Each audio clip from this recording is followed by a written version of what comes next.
Veins of Darkness are the son of Sam's cult, ties a gateway to a nationwide web of ritual horror.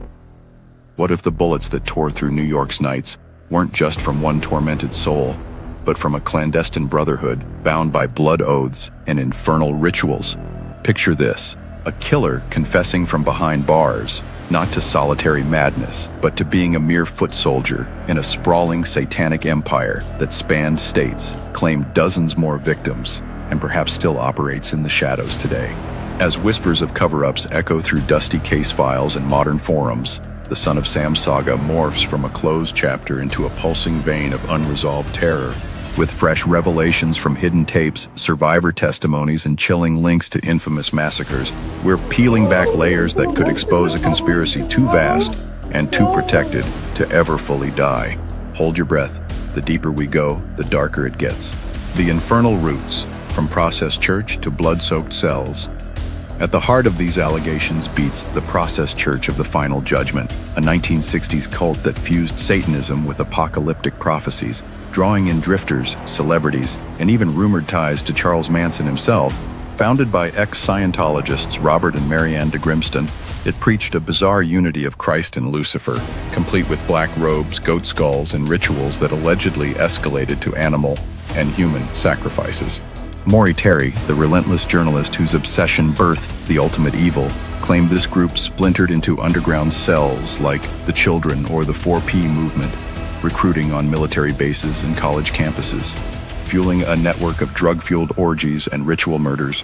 Berkowitz, in taped prison confessions, fingered this as his indoctrination ground, where Son of Sam wasn't a delusion but a literal nod to Sam Carr, his neighbor and alleged high-ranking cultist whose sons, John and Michael, were triggermen in some attacks. But the suspense thickens. German shepherds found mutilated near crime scenes, occult symbols etched in blood, and specific bulldog ammo traced to cult armories, clues that scream coordinated evil, not lone wolf chaos. Eyewitnesses at Untermyer Park describe midnight gatherings amid crumbling ruins, where hooded figures chanted over altars slick with sacrifice. And then there's the pimp Ace Brown, linked to child killings in the park during the early 70s, a name that surfaced in Terry's 1997 witness list, alongside others who vanished or clammed up. Was Berkowitz's postal route a cover for scouting victims, or just the tip of a ritualistic iceberg? Deaths in the shadows, suicides, hits, and vanishing files. As the net seemed to close, the body count didn't stop with the official victims. Suspicious suicides began piling up like omens. John Carr, Sam Carr's son, and a prime suspect sketched by witnesses, died in 1978 from a shotgun blast in North Dakota, his apartment carved with demonic symbols, ruled self-inflicted despite whispers of occult silencing. His brother Michael followed in 1979, crashing his car in what Terry called another hit to bury secrets. Even Terry himself passed in 2015 amid claims of new evidence on a nationwide trafficking ring, only for his files to mysteriously disappear.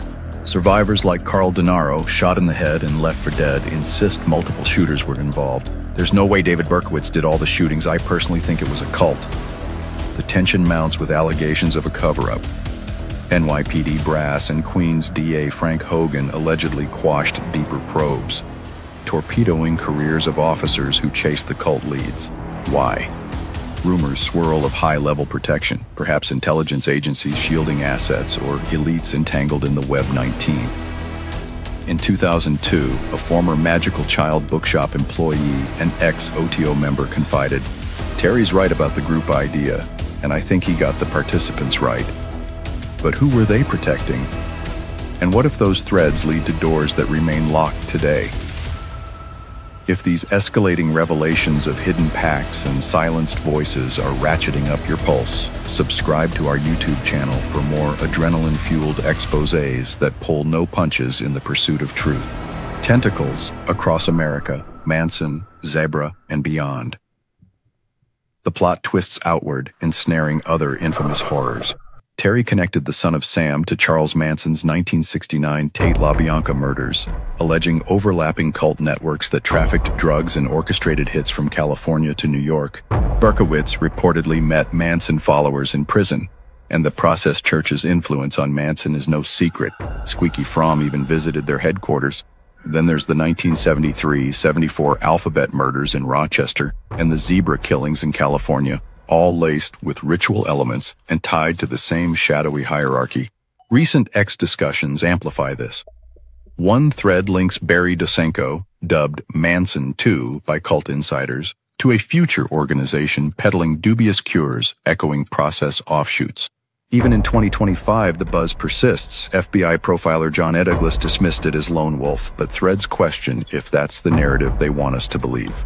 Netflix's docuseries on Terry twisted his work, some claim, as apologists for the process, leaving us to wonder, is the cult rebranded, hiding in plain sight as animal societies or wellness groups? The suspense is palpable. How far does this reach, and who's next in its grasp? The unquenchable flame, a conspiracy that burns eternal. As we teeter on the edge of this abyss, the son of Sam's cult claims refuse to fade, morphing into a modern enigma that challenges everything from pharmaceuticals to intelligence ops, drawing lines to today's scandals like Diddy's lawsuits through institutional evil. Berkowitz, still caged, hints at unfinished revelations, while online sleuths unearth more. But if this was just the beginning, what horrors await in the unturned stones? The questions claw at us. Was it all suppressed to protect the powerful, or is the real demon our own fear of the unknown?